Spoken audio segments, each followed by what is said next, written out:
Welcome to the Simple Brand Podcast, the show dedicated to helping you create simple experiences for your customers and for your team members. Each week, we're bringing you amazing interviews with business leaders and authors who will teach you how to differentiate your business with the one thing your customers need the most: simplicity. Your customers live in a complex world. Let's make it simple. Now, here's your host, Matt Lyles. Wow, Happy New Year and welcome to 2022. I am so excited for this upcoming year, and I'm excited about the guests that we have planned and the content we have planned for the Simple Brand Podcast. I'm looking forward to all that we have in store for you. But before we even jump into all the new content, all the new guests, all the new lessons, I want to take a quick recap. And I want to revisit some of the standout lessons that we learned in 2021. We had, I believe, 34 guests on the podcast in 2021. And we've learned lots of valuable lessons from them around creating simple experiences for your customers and creating simple experiences for your people. But there's a handful of standout lessons that I want to share with you in a couple of recap episodes. And this episode right here, this is going to focus on those lessons around simple experiences for your customers. The other recap episode will focus on those lessons around simple experiences for your people, of course. So what we're going to do, we're going to go through and play a handful of clips from some of the standout guests and some of the lessons that I think are really going to help you understand what it means to create a simple experience for your customers. And if you haven't heard the episodes with these guests already, then after this, go back and dig into them so you can get even more in-depth lessons from them. The first lesson we're going to hear today comes from episode 25 with Nick Westergaard. And I don't know if you know this, but when you look across all the lessons that you're learning from the Simple Brand Podcast, the overwhelming majority of those lessons are actually timeless lessons. These are timeless lessons around creating simple, outstanding, remarkable experiences to customers and your people, no matter what time period you're in. Now, along the way, some of the tools, some of the channels that we use to deliver those experiences, some of those may change, but the foundation and the basics of how you deliver experiences to others, that's essentially timeless. And that's one of the things that Nick talks about in this episode. I agree. I mean, I think that even though it's funny because publishers want you to have a book about the very real right now and all of the digital challenges and things that make, 2018 through 2021, when, this book's period, they want things that address that. But really, when we talk about those 7 Brand Now dynamics, we're talking about things that I think mattered for brands in 1921 and in 1821, talking about meaning, talking about structure, what makes up your brand, talking about story, content, community, clarity, and the overall brand experience. The tools that we have to set those things in motion, to build those things, have changed over time, but they really are timeless. So for all the fierce urgency of now with that word, there's a bit of an asterisk and hopefully some timelessness there to it as well. Now, as you hear Nick talk about the timelessness with these foundational lessons, my hope is that you feel more comfortable. My hope is that you are less intimidated. I don't want you to feel intimidated thinking that you have to try and keep up with all the new technology, all the new tactics, all the new shiny objects out there to be able to reach your customers. Here's the truth. The companies that focus on those shiny objects and those new technologies and new tactics first, they're going to fail, and they're going to fail big time. The brands that are successful and are sustainably successful in the long run spend a very long time, spend a lot of work focusing on defining these timeless foundational aspects. And in episode 52, Gare Maxwell actually gives us some simple questions that we need to first answer before we can even really start to serve our customers. They're simple questions, but they're really difficult to answer because it takes a lot of in-depth thinking, a lot of work on yourself to be able to answer these questions around who you are and why you do what you do. Let's hear what Gare has to say. It all begins with knowing deeply who you are. And let's just use this in the context that I write about, speak about, and consult on. First of all, it has to do with the language of brand. And I got to say it yet again. I say this to every audience. Your brand is not your logo. Correct. It's just not. Yeah. It's the distinctive identity that shapes public perception. And that's what enhances your reputation. So how can you create something truly legendary and do any of these lofty aspirational things we talk about unless you know deeply who you are in terms of your identity? Like, what separates you from everybody else? And here's the question that's the stumper. Who are you beyond your products and services in terms of your identity? And I developed that question, Matt, as a way to acknowledge what Simon Sinek, Start With Why. And Simon, I'm sure you're familiar, people don't buy what you do, they buy why you do it. Right. And the whole world, though, when you go to the home pages of websites, I've studied well over 7,000 websites, most in the B2B category, and all you ever see is this is what we do, this is how we do it. You don't see the underlying reasons why.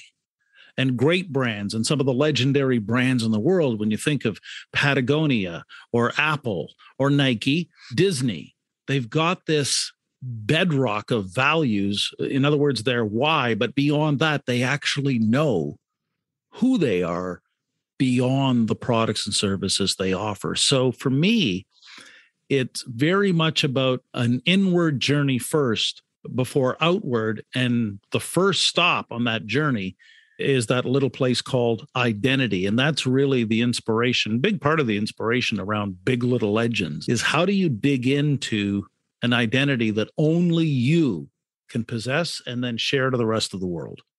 Now, once you understand who you are and why you're in business beyond just your products and services, the next question that you need to answer is who you serve. And if you've heard me talk about this before, you know that the answer to that question cannot be everyone. Because if you say that you're here to serve everyone, then you really end up serving no one.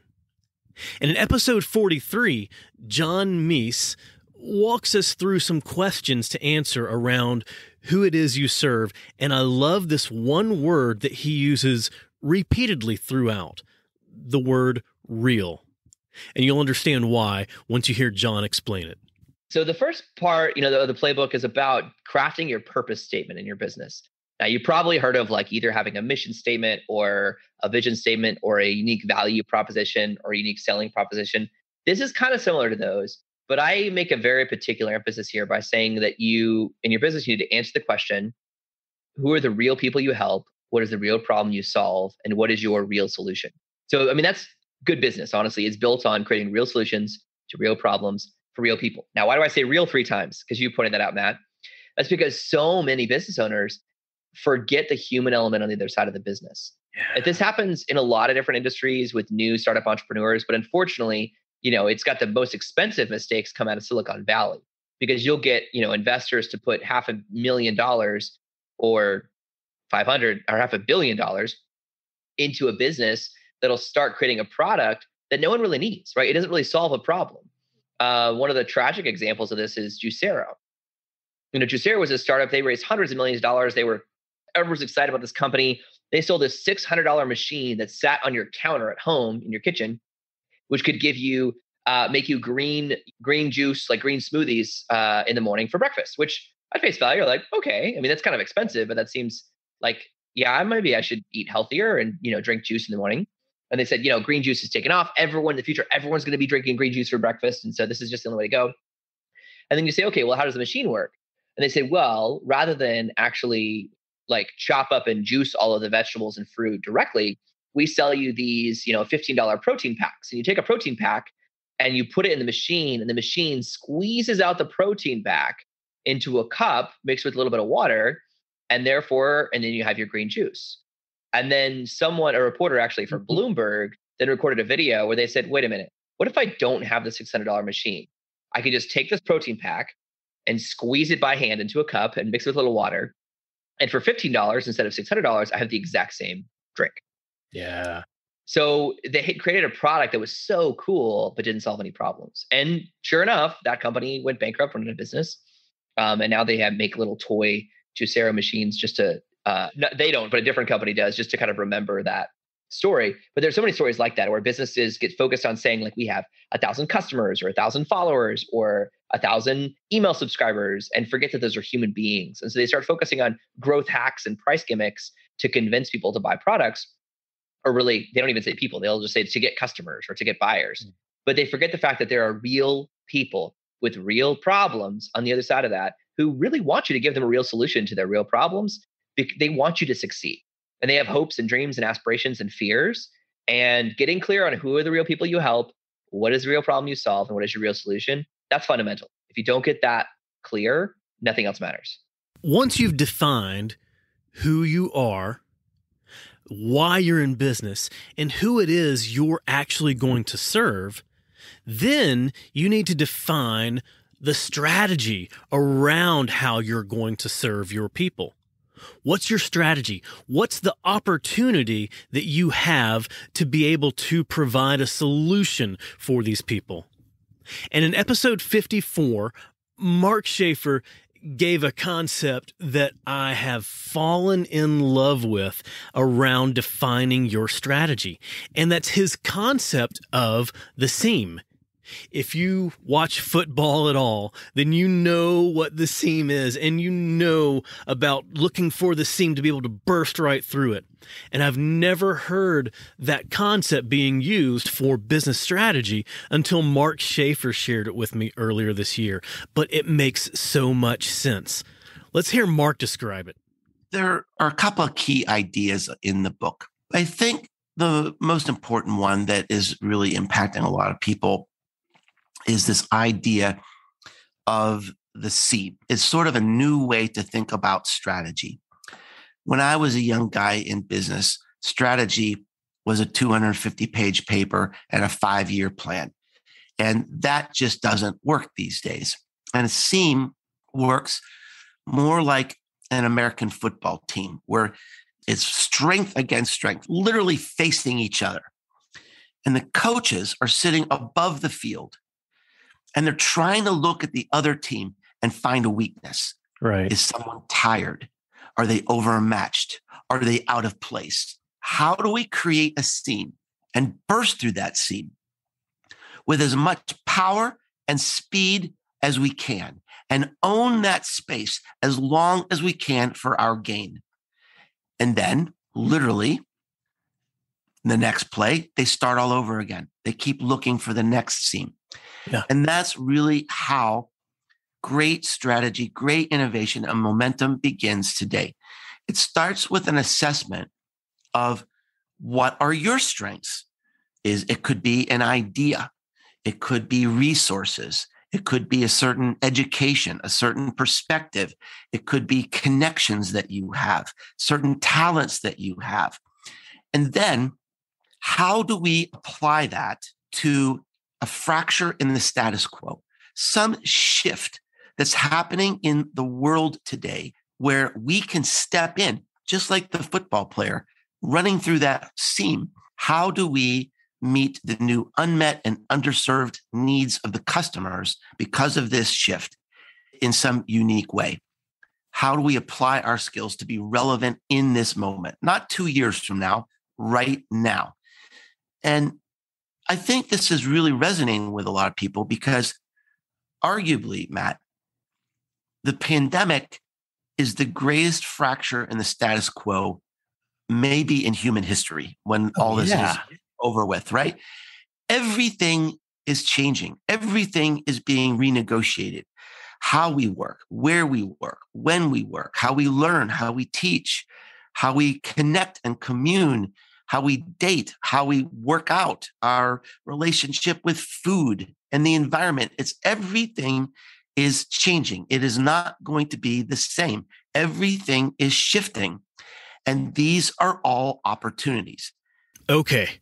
At this point, if you've done all these things to build your foundation, to build your brand, you've put in a lot of work defining so much around who you are, why you're here, who you're serving, the opportunity that you want to serve.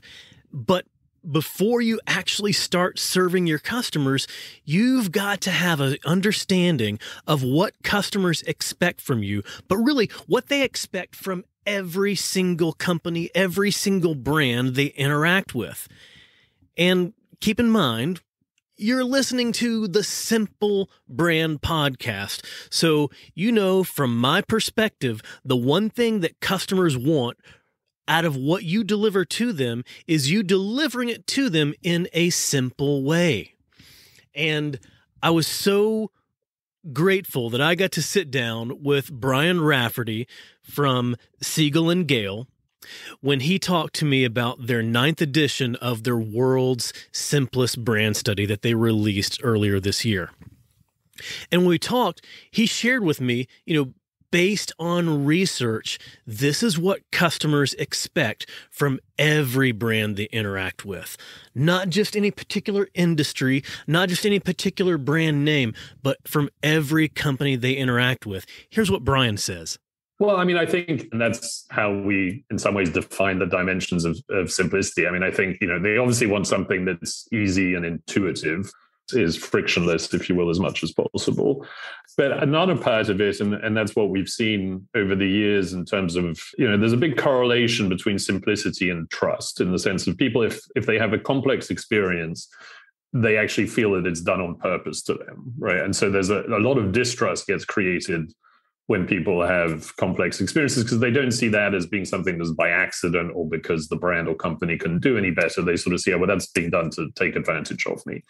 So I think, the other way consumers look at simplicity is there's, yes, ease, frictionless, but then there's also care about me as a customer and as a consumer, understand my needs, anticipate my needs ideally, and then even do things per what you were describing as in your encounter with your health insurer, do it in ways that are so easy that it's actually sort of a moment of delight because you're surprised that it's as simple as it is, which, sometimes can be just a surprise that it actually is happening at all versus that you're having to jump through hoops, per, I think, the example you were giving. So I do think those are the big pieces, right? Sort of ease and frictionless, but then also care about me and then do it in a way that actually delights me and surprises me.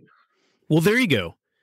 It's pretty clear that what customers want from any brand they interact with is simplicity. But if you still have any doubts around that, if you still have any concerns, does simplicity really work for you? Are there any benefits to you if you provide simplicity alongside the product or service that you're offering? Well, the answer is yes. Yes, there are significant benefits to you. And Brian Rafferty explains what some of those major benefits are for you in the same episode. Let's hear Brian share those benefits. It's the same benefits that that we've seen from the start of the study, which is, one, people are willing to pay a premium if you provide simpler experiences. So it's not just something that you're doing to, if you will, somehow reduce costs, or that it's something you have to pay for no benefit. The real benefit is actually you will pay more if you provide simpler experiences to them, and the premium is actually significant. And we even saw this year that the premium actually went up in terms of what people stated they'd be willing to pay. The other one is, if you look at the companies that are at the top of the index year on year. And that's why we've made this, if you will, mock portfolio of the top brands that are publicly traded at the top of the index. They outperform the stock market by a ridiculous amount. And that's because it is brands like Netflix, Now, and Amazon and Google.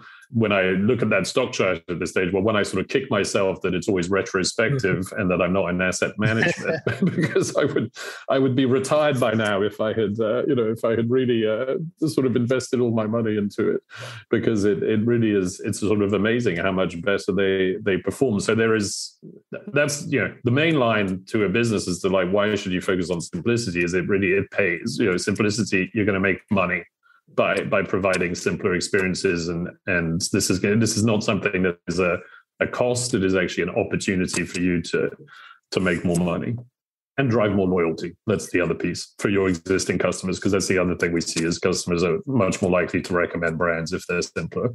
So you're both going to drive financial gain as well as obviously the financial gain tied to loyalty. Now that you understand that customers are looking for simplicity from you, now you need to understand that they're looking for simplicity not just from one interaction, not just from the transaction, but they're looking for simplicity across the entire customer experience. Too many brands don't have the right understanding of what their customer experience is. And the customer experience starts way before the transaction you offer, and it continues way beyond that transaction. Dan Gingiss in episode 48 gives a really good definition of what customer experience is and helps you understand why you want to make sure that you're providing a remarkable customer experience along the entire journey. It has two pieces to it. My formal definition is it's how customers feel about every single interaction they have with a company. And the two pieces are the feeling part, because perception is reality. So if customers feel that something is difficult, if they're insulted by something or what have you, that's their feeling. We can't really argue with feelings. And then every single interaction is really about this idea that you have to be aware the experience starts before they're a customer. They're dealing with a salesperson or they're seeing your marketing or advertising out. That's the experience before the experience. And then everything that happens, whether it's in person, it's online, on a mobile app, wherever, is part of that experience. And it all feeds into the brand perception. And if we're not able to consider that entire experience is made up of a lot of smaller experiences, then we end up missing the opportunity to focus on making every touch point, as I say, remarkable, worthy of discussion, worthy of sharing. It's that sum total of all of those little pieces of experience and all those moments and all those interactions. Exactly. And it does all add up. But now, when you think of it that way, if you think of it as adding up all of those things, I'm curious to know from your perspective, are there key moments? Are there key interactions that can really change a customer's feeling compared to some other interactions? Well, I mean, what we've definitely found is that people will share very positive experiences and very negative experiences.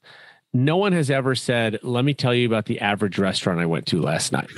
Okay. It was so meh. Exactly. The thing is that the vast majority of experiences that we do have with brands are meh, average, ordinary, so-so, whatever word you want to use.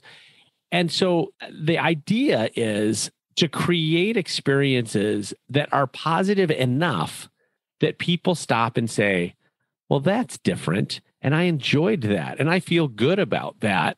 My, of course, strategy in the whole book is they also then take the step to say, and I want to tell somebody about that. I just had an amazing experience at a restaurant last night. The service was impeccable. The food was to die for. The atmosphere was just so romantic and amazing. I can't wait to tell somebody about it. And that's what we really want to have happen, is to draw out that kind of emotion so that our customers become our best salespeople. Wow. Imagine being able to provide a customer experience that is so remarkable that your customers can't wait to share it with others. And then your customers end up becoming your best salespeople, just like Dan Genghis just shared. This speaks to the fact that customer experience is so integral to the success of your business. And so many of our guests actually focus on and talk about the importance of customer experience. And one of them was Ethan Butte in episode 47. Now, Ethan describes customer experience in some of the same ways as all the different touch points, but he says that there's another side to customer experience that I think is so important in understanding how we deliver an experience to our customers and what it does for our customers. Obviously, the mechanical side of it is all the touch points, however you want to describe that. The automated touch points, the tech touch points, the mechanical touch points, the physical touch points, the human touch points.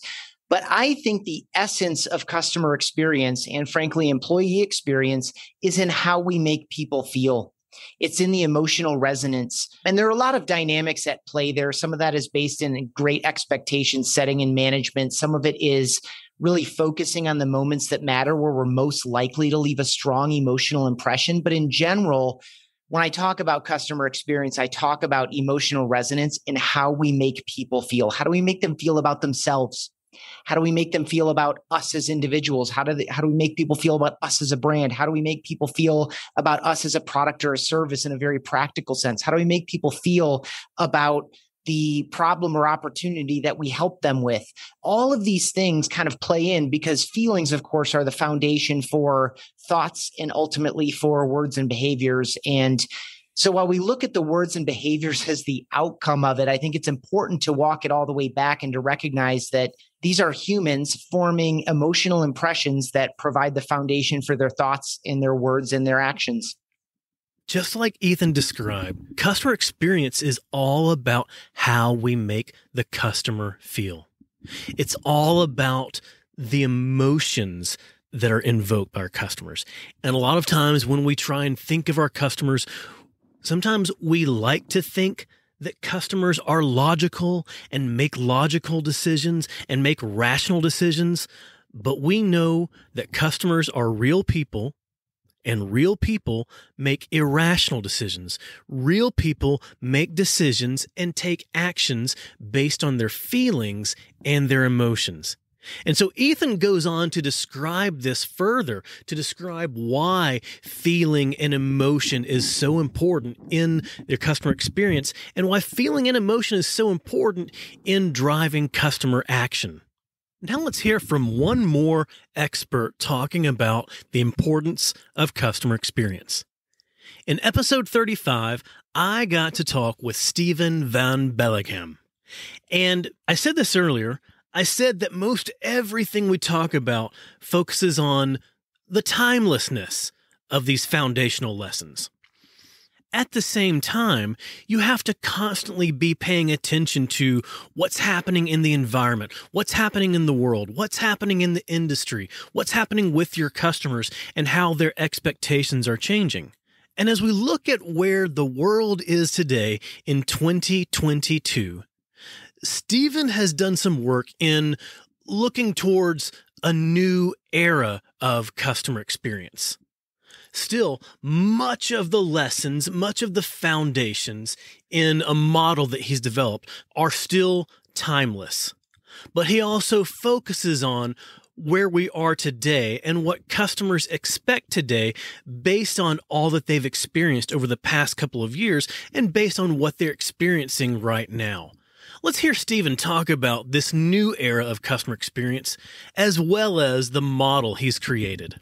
I had the feeling because of the pandemic that we're moving into a new era of customer experience. So I tried to discover what could bring value to the modern customer.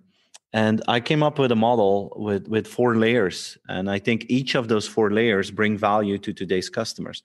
And the bottom layer is very simple. It's having a good product, good service at a competitive price. That has been important since we started doing business with each other. And it's still important today, but it's a minimum demand. It becomes very difficult to positively differentiate yourself with a product, but you need to have a good one, right? And then in 2020, we had the big digital jump forward. I tend to call 2020 the year of the biggest digital training course in human history. And it's crazy to see how fast we created new habits and new behaviors. And as a consequence, digital convenience has become a commodity. If you have it, fine. If you don't have it, you end up in deep trouble. So in other words, digital convenience has also become a minimum demand on top of having a good product, good price, good service. Right. You need that to stay in business, but you cannot positively use it anymore to win customers. It works negatively if you don't have it. And then the question rises, how can you positively differentiate yourself towards your customers? And then I added 2 dimensions on the model. First one is what I call partner in life. How can you change the life of your customers in a positive way? How can you facilitate them in achieving their dreams? How can you make sure that their fears are being stopped? And to succeed in that, the challenge or the goal or the quality that you need is to understand the human behind the customer. This is about creating a boost of empathy in your organization to understand that every customer has like a movie of their life in their head. And the better you understand that movie, the better you will be able to create value for them in their day-to-day life. So this is not about optimizing the customer journey anymore. This is about optimizing their life journey. This is not about you selling a product in an efficient way. This is about you adding value in the day-to-day life of customers. If you can do that, then you can really make a difference there. So that's one dimension, partner in life, where you can make a difference. Second dimension is what we briefly touched upon a few minutes ago. How can you use your strengths to add value to society? How can you change your world? I don't think organizations need to change the world. I think organizations need to change their world. Everyone has strengths that they can put a leverage on to positively contribute to society. Because, truth is, there's a lot on our plate these days. We have the largest healthcare crisis of our generation, with a devastating impact on many individuals and many businesses. We have a climate issue that becomes more and more urgent. We still have a fight against racism and discrimination. So there are a lot of global challenges that we're facing right now. And more customers look at organizations to become part of the solution. There's actually a higher level of trust in business leaders to deal with these challenges than with government leaders.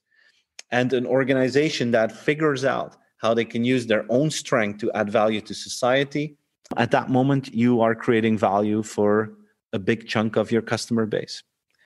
And then you have 4 layers, the good product, service, price, digital convenience, partner in life, changing your world. And those 4 layers, if you manage to bring those together in one storyline, internally and externally, at that moment, you create an offer you can't refuse for your customers. By now, you should have a pretty good understanding as to what customer experience really is and how you need to focus on simplicity across every single customer touchpoint. But as you're thinking about customer experience, don't make the mistake. Don't fall into the temptation of simply creating a customer experience that's just simply better than your competitors. Because as you'll find, better really isn't better. It's different that's better than better.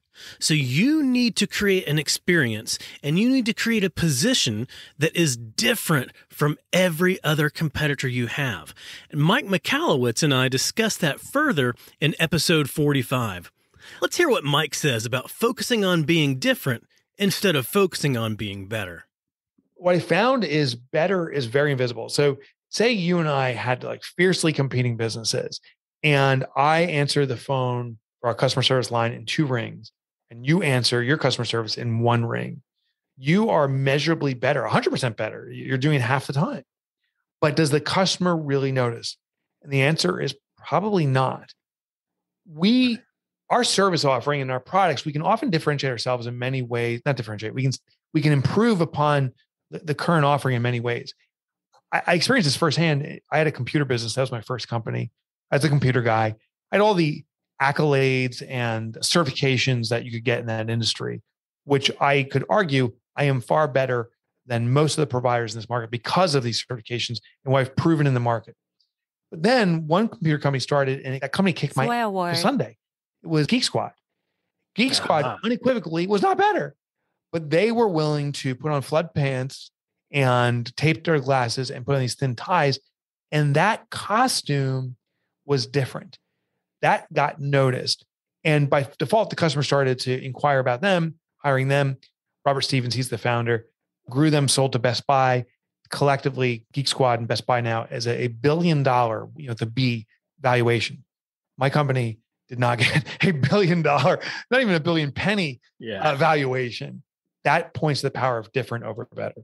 While focusing on simply being better than the competition is a temptation that you do not want to fall into, there are other temptations that you don't want to fall into as well. And if you own the customer experience, if you own marketing and messaging, you're going to get a lot of ideas passed to you from a lot of people in your organization about what they think is right. And a lot of times, these people are coming from their own perspective. And sometimes it may even be you thinking of what might be right, coming from your own perspective. But there's only one perspective that counts, and that's your customer's perspective. No matter what ideas you have, no matter how you want to change your customer experience, no matter what new service or product you want to offer, no matter how you want to market or message to your customer, it has to meet your customer's perspective. It has to focus on your customer and not yourself and not anybody else. And Scott Miller and I discussed this in episode 31. Scott has some great lessons on being able to speak up to others and being able to make sure that no matter what you do, you're always making it about the customer. Well, you speak the truth, right? I mean, everybody is a marketer. When's the last time you heard someone give feedback to accounting or finance on their quarter end close process, or IT on, which server to select? Never. But everybody's got a marketing idea. So I think there's two big ideas to ground yourself in as a marketer. One is, as a marketer, it's your job to, what I say in the book, to orbit the giant hairball. What a great book title by that same name. I think it was Gordon McKenzie that wrote Orbiting the Giant Hairball. As a marketer, your job is to focus on the customer. Remember, which challenge one is named, it's the customer, stupid. As a marketer, it may be your job to represent the client, to when everybody else is in the company internally focused, processes, systems, structures, politics, cash flow. It likely is your job to resist that inward gravitational pull and be outwardly focused. What is the voice of the customer? What customer told us that? How do we know that? Are we sure that this was the customer's path and journey to discovering our product? So one, as a marketer, it's your job to be the same voice representing the customer inside of your culture. Second, and I learned this, of course, from the famed marketer Donald Miller, who, of course, wrote the book, Build a Story Brand. He wrote Marketing is Simple, Marketing Made Simple. He actually endorsed my book. And that is resisting the temptation to have all of your messaging be about you. Most people's websites are about their level of R&D, their journey. What was their grandfather's vision? What is their mission? What is their purpose? Nobody cares. No. Nobody cares what your mission is. Nobody cares what Maybe their mom cares. No one cares. If they can't see themselves in your messaging, if your messaging isn't about solving their problem, the way they call it, the way they term it, the way they fund it, not what you call it, not what acronym your team developed, you've got to make sure that, again, you resist that temptation to speak in your language and that you're instead speaking in their language. That requires you to spend more time managing clients than maybe managing internally your brand or your division. If your messaging does not come across in a way that a client can see themselves in it, they won't read it, and it's all for naught. There's another way to talk about focusing on the customer, and that's empathizing with the customer. providing empathy to the customer. And empathy, it's not just some touchy-feely word. It's not just a corporate buzzword. It's an actual skill. It's the skill of being able to understand the perspective of somebody else and understand the external challenges and internal struggles that they go through, and then being able to show them through the experience that you deliver to them that you recognize their struggles. That's empathy defined.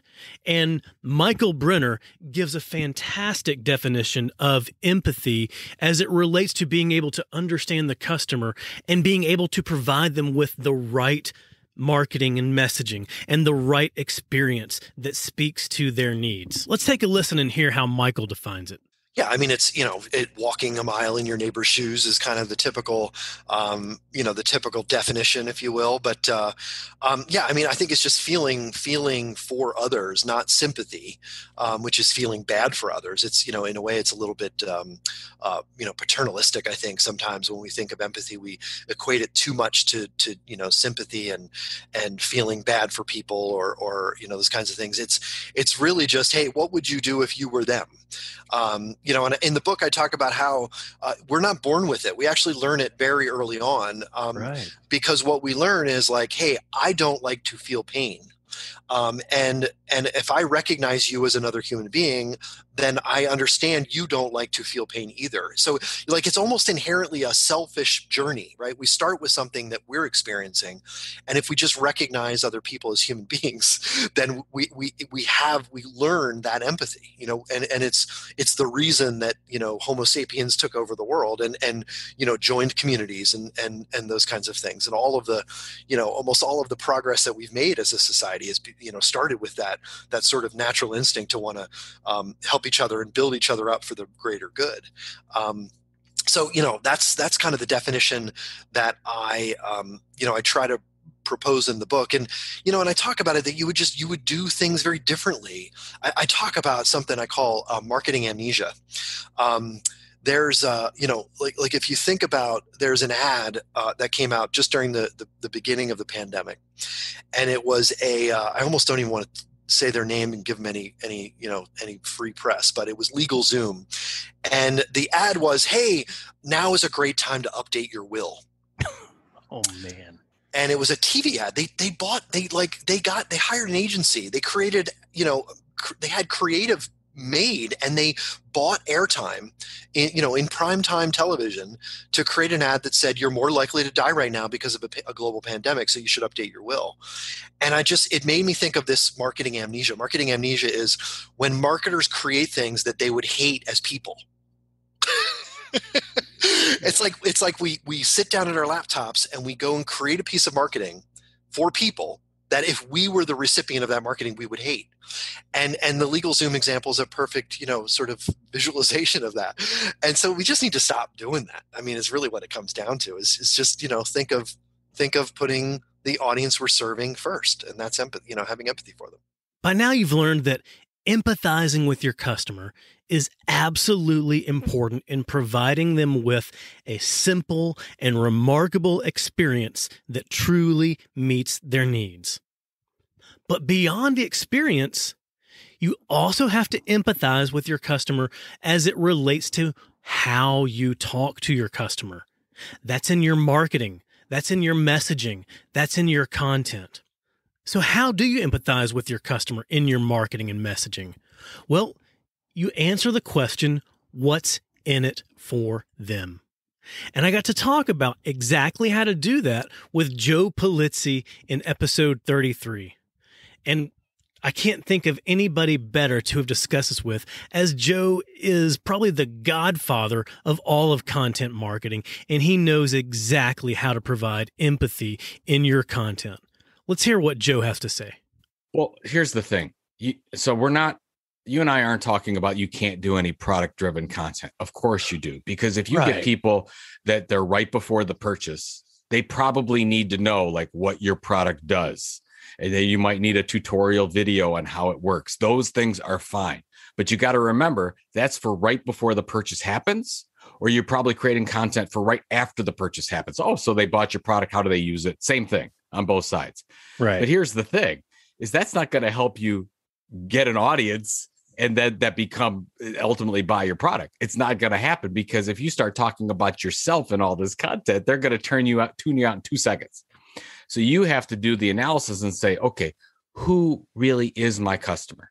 Like, or in this case, who's my audience that I want to be my customer? So you write that down. Okay, who's the who? And you want to be very specific. So instead of, let's say you target plant managers. Well, plant managers, that's very broad. Maybe it should be plant managers who work at companies of more than 10,000 people who outsource their IT to India and China. Now, that's a very specific group of people that you can be the leading expert. So you want to focus on really who's the who, and then figure out, okay, now what am I going to deliver based on that who's pain points and what keeps them up at night? And then what you want to do is every piece of content you create, whether it's a blog post or podcast, you want to write a little thing called outcome or audience outcome. So you say, okay, I'm going to write this article. What's in it for the audience? Like, how are you trying to help them get a better job or live a better life? Because most of the content that companies create is all about driving product or service sales. And that never works. Again, the sale has to happen after you build the audience. And unfortunately, Matt, I mean, this is just the truth. 95% of corporate content out there is terrible. It's just a waste of time. Just stop cluttering everything up. Like, just focus on being great at this one thing and focus on the needs of the audience over yourself. So if you're selfless like that with your content creation, you will then drive sales later. So it is a pay it forward type of thing, but you have to create the content, build the audience first. You do, but you mentioned a really great thing about being able to really define and really hone down, niche down your audience. Too many marketers, too many business leaders will say, well, my audience is everybody, but you can't be all things to all people, or you'll end up just being noise in the marketplace. That gets me when people say the stuff I'm creating is for everyone. Listen to this. If your audience is everybody, that means your content is for everybody. And that means it's for nobody. You can't be focused enough to be great at anyone. You've got professional media companies out there that will just trounce you. The competition is too fierce. There's no way you can do it. So I'll give you a quick example of how. So I started at a company called Pent Media in 2000. We were a business to business publishing company. We had 42 different brands. Basically magazines and events are what we did to business owners and technologists. We had 42 different audiences. So even though the company as a whole, I mean, you could say, oh, how are you going to create content that affects a manufacturing executive and a plant manager at the same time? You can't. They're two totally different needs. That's like saying the New York Times and BuzzFeed are the same thing. You know, it's not. Totally different. One of the big themes in content marketing and messaging today is all around storytelling. Unfortunately, too many brands are going about storytelling in the wrong way. Now, if you think about the value of empathizing with your customer and placing the focus on your customer, how do you think brands are going about storytelling in the wrong way? You guessed it, not making it about the customer. Fortunately, Dr. J.J. Peterson and I had a discussion around this, and he helped me understand exactly how companies are doing it wrong, but he also helped me understand how companies can do storytelling in the right way, in a way that wins the customer over. Well, most companies to start with don't understand how story works. So they're missing pieces of the story. But the biggest thing really is that companies try to position themselves as the hero of the story. And you're not the hero of your story. Your customer is the hero of the story. And that's a big problem when you try to make yourself a hero. In fact, that's what a lot of marketers do, because we think that when we're telling our story, that when we're creating websites and emails, that we have to kind of like pump ourselves up and make ourselves look great, and especially compared to the competition.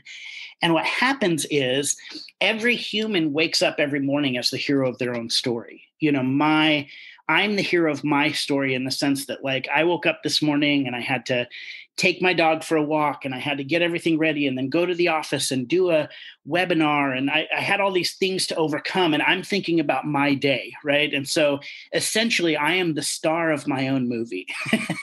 We all kind of see ourselves as that.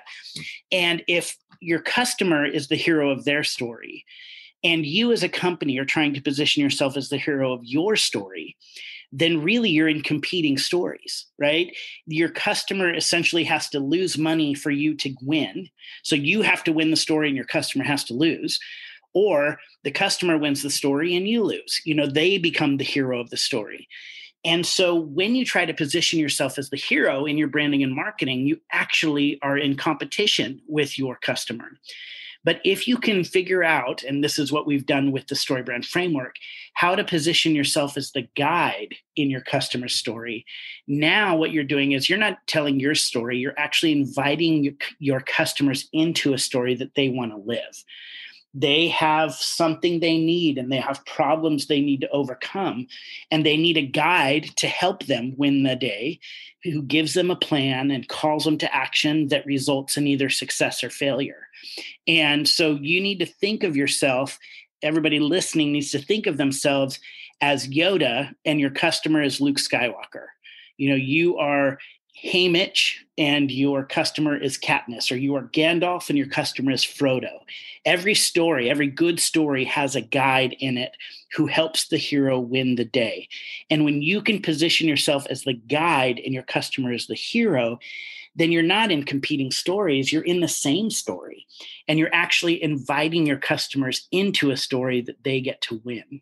Now that we understand how to make the customer the hero of the story, JJ helps us learn how to apply storytelling to go a bit deeper in our marketing, and to do so in a way that makes our marketing extremely clear to the customer.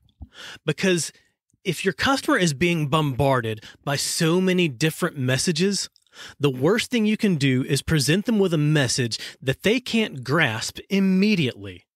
Because if you confuse them, then you'll lose them. Let's hear JJ explain that further. So when it comes to your marketing, what you need to do is you need to identify what it is that your customer wants. What's the one thing your customer is looking for, and really speak that clearly. So many companies are very vague about what they actually do in their marketing and messaging. They'll say something like innovative brand solutions. And it's like, I have no idea what that means. Or, they're like a business coach, and they'll say, their marketing will just say, "We'll take you to the mountaintops." And it's like, well, I don't want to go hiking. What's happening here? And they're not just really specific and clear about what it is that their customer is looking for. That's what really invites the customer in, articulating that. So identifying what your customer wants, and then identifying what problems that are getting in the way of them getting what they want. So I'm going to use a lawn care company example kind of through this whole story. So let's say my lawn is overgrown, so I need to hire a landscaping company. So what I want is I want a great yard, right? That's what I want. But the problem is that my lawn is overgrown and I don't know how to fix it, right? So that's just the external problem. Right. And then there's another layer of problem that people are facing is what's called the internal problem. So the internal problem is really what is driving people's purchasing decisions. So if the external problem is that my lawn is overgrown, if I am not overwhelmed by that or frustrated by that or embarrassed by that, I'm not hiring anybody to clean up my yard, right? So the external problem doesn't really drive me. It's the internal problem. I don't have time. I'm overwhelmed. I'm frustrated. I'm embarrassed to have people over. So those really are two problems. And there's a third problem that's a little more intricate, but the really thing people need to pay attention to is identifying what is the external problem and the internal problem that is getting in the way of what your customer wants. Once you've developed a remarkable customer experience that delivers simplicity at every single touch point, Once you've created marketing and messaging that places focus on the customer as the hero of the story and that delivers a super clear message to them, now you have to deliver that same experience, that same type of messaging to every customer every single time. You have to provide consistency in your customer experience.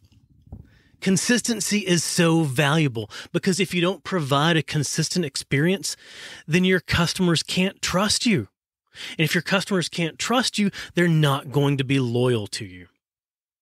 Gigi Butler, the founder of Gigi's Cupcakes, talks about consistency in episode 26 and talks about how hard it is to build consistency, especially when you have so many different locations and so many different touch points reaching out to customers. Let's hear Gigi's thoughts on the value of consistency. Well, people love consistency. And you have to, when you go to Chick-fil-A, you want, whether you're in Utah or Vegas, you want the same type of consistency with the franchise concept. So if I was going to franchise my concept, I had to be consistent across the country. And I was a stickler for what it looked like, what they tasted like, and I was not going to sacrifice the look, the taste, the texture, or customer service. Now, did we fall short on some stores? Of course we did. But that was what I wanted to make sure, that every time you walked into a Gigi's Cupcakes, they'd go, oh, this is Gigi's Cupcakes. I'll take that wedding cake, or I'll take that Scarlett's Red Velvet. And they knew they were going to get the same consistent product. So if you're building a brand and you're growing a brand, consistency is absolutely the key. It absolutely is. But now, if you've got different business owners who own their own franchise location, right, I can imagine that they've likely got their ideas of what they think their customers want. So how do you ensure that it remains consistent even when you've got these other people that have their own ideas? I call them the chickens. The chickens. Herding chickens, herding cats.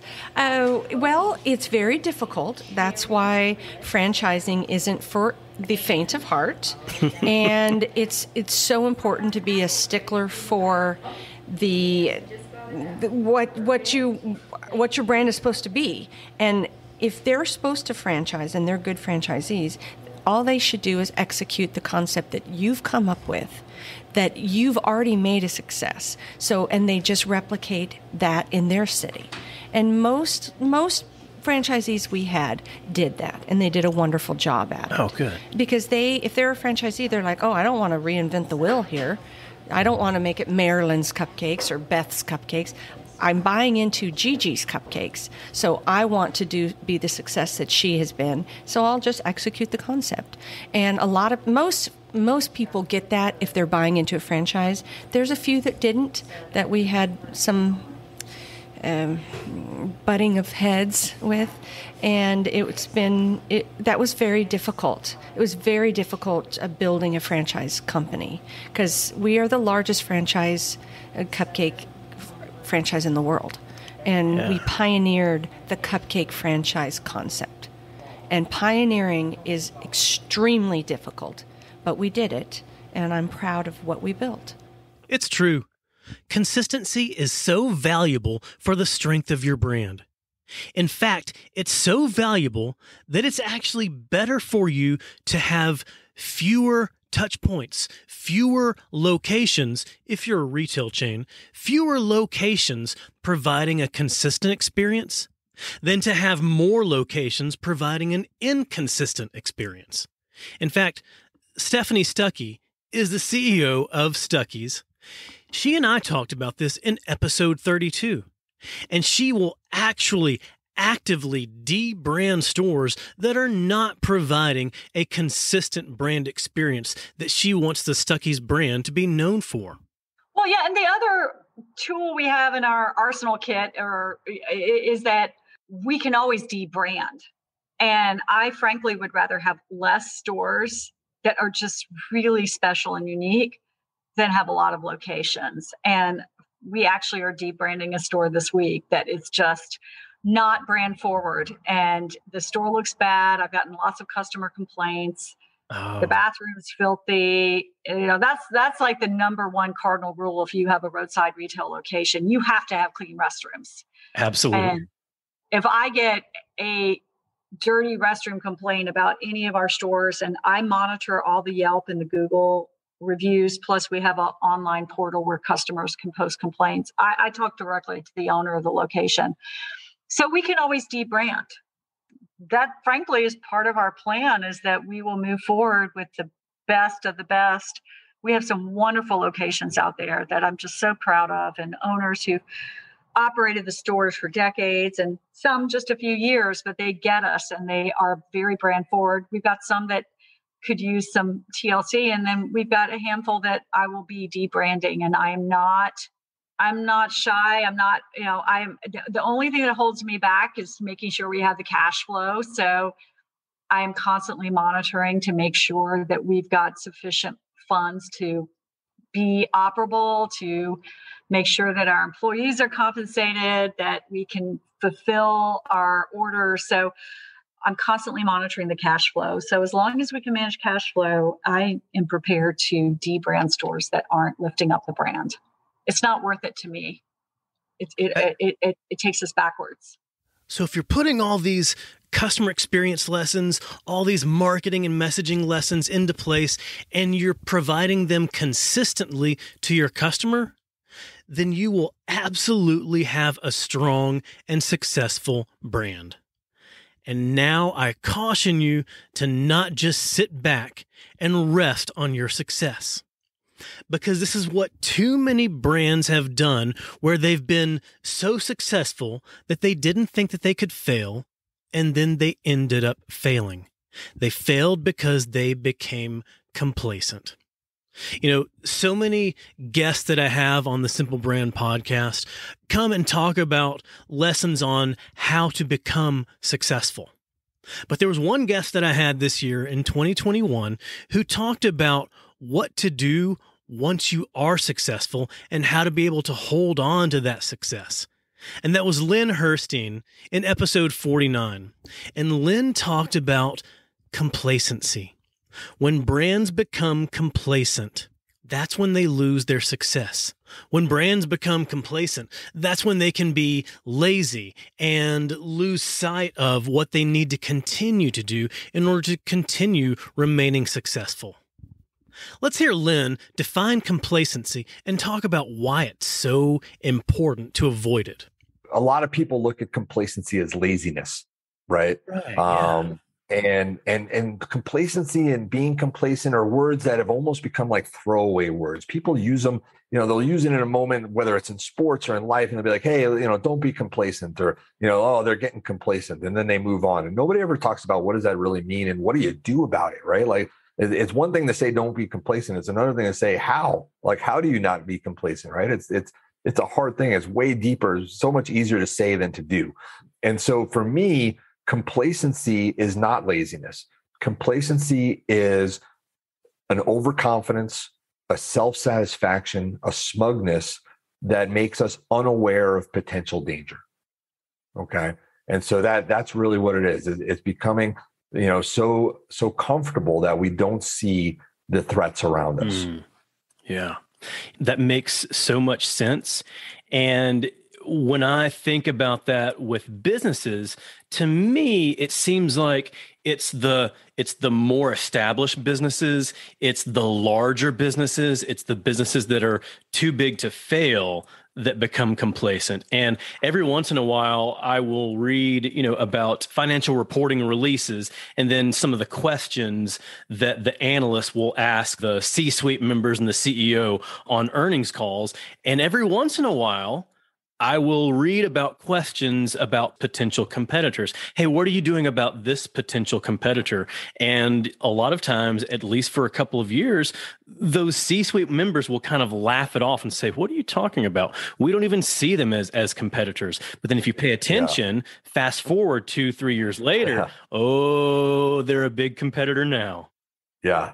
Oh, absolutely. I mean, there's so much wrapped up, so much good stuff you just wrapped up in that statement. I mean, number one, you don't see a lot of, bootstrapping startups that are complacent. right? Yeah. You don't have people that are maxing out their credit cards, working out of their mom's garage that are complacent. They're hungry, right? But complacency, ironically, comes with success. I think so, yeah. Right? So success is the breeding ground of complacency. It makes us soft, right? It makes us overconfident. And what you're talking about, part of that overconfidence, one of the things I talk about is threat awareness and understanding where those threats can come from. And another thing I talk about is when you can get tunnel vision and really not see everything around you. And what you're talking about, a lot of times people get into what I call the roadrunner effect. Ah, yes. Love that. Right. So it's like, Wile E. Coyote gets so focused on the roadrunner that he loses focus on everything around him. And it's all the things around them that end up getting him. Right. It's never the roadrunner. Roadrunner is just going about their business. And then an anvil falls on Wile E. Coyote's head. Right. And so that's what you're talking about. You're talking about you can get so comfortable in who you think your competitors are and so overconfident in your ability to analyze them and to predict what they're doing and to, change what you're doing to fight with them, that you can lose sight of, who's coming up in the background, right? You can be, the solar industry not seeing Tesla, right? Yep. You can be Coke and Pepsi not seeing, Red Bull or not seeing Waters, right? There are all these things that you can become so comfortable in what you think that you lose sight of what's coming up. Well, there you have it. It takes a lot of hard and intentional work to develop and deliver a strong brand, but that work doesn't stop. It takes hard work to make sure that strong, successful brand that you've built remains successful well into the future. Wow. I don't know about you, but I really love going back and recapping some of the biggest lessons that I learned from 2021 as it relates to providing simple experiences for your customers. Now, good news, I have another 2021 recap episode that focuses all on learning how you can provide simple experiences to your people. Listen, I will die on the hill of the belief that providing a simple experience to your people is just as important as providing a simple experience to your customers. So head on over to the podcast and check out my other 2021 recap episode. As we finish recapping 2021, I'm excited about 2022. I have a number of guests lined up for 2022 to bring even more lessons to you. Lots of new guests, lots of new authors, lots of new books, and maybe a couple of repeat guests that I'm excited to have back on the podcast again. And if you're enjoying the Simple Brand Podcast, go ahead, hit the subscribe button, because when you do, you'll automatically get access to all of these great new episodes as soon as they're available. Until then, keep it simple. Thanks for joining us for this episode of the Simple Brand Podcast. Want to make your listening experience simple and automatically receive each new episode? Visit our website, simplebrandpodcast.com, where you can subscribe to the show in iTunes, Spotify, Stitcher, or wherever you listen. If you're finding value from the Simple Brand Podcast, leave us a rating or review. That helps us get the show to the ears of the people who need it most. Be sure to catch Matt right here next week. Same Matt time, same Matt channel. Until then, keep it simple.